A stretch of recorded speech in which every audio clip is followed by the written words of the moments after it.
Okay, we're back. So I've got my etymology sheet right here. This is the same sheet that you use to make your vocabulary vocab cards. It has the word in the first column. So we're going to call this column 1. And then we have the middle column that says etymology on top of it. We'll call that column 2. And then we have the definition column, and that's column 3.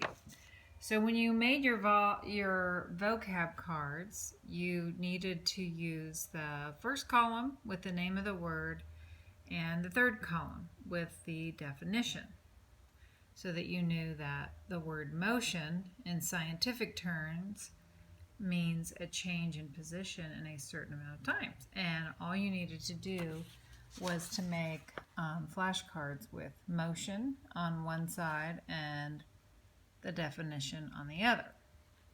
Now, a lot of you turned those in, and so I think you understood what it was you were supposed to do for the vocab cards. But some of you are still confused about the etymology sheet, which is this sheet that I'm holding right here. What you're going to be filling out for the etymology sheet is this middle section right here, right in the middle, just the second column, the one that says etymology right at the top.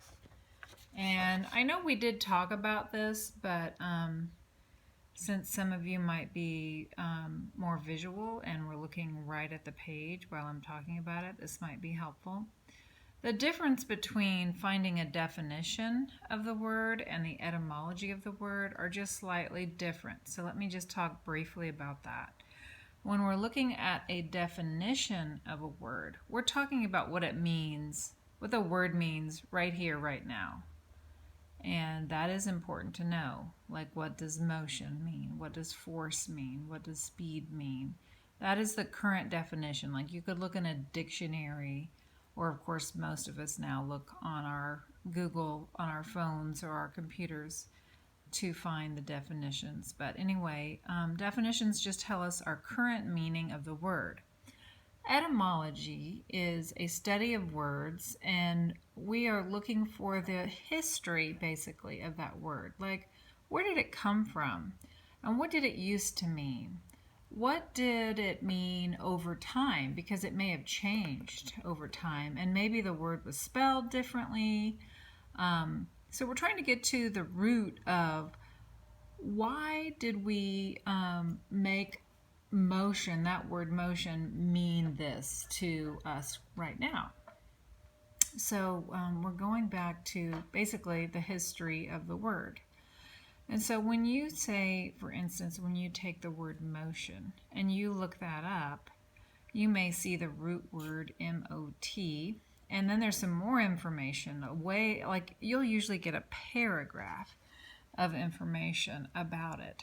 But in the end, when you go onto your computer or into a etymology dictionary, then you will find that to move, or excuse me, motion means,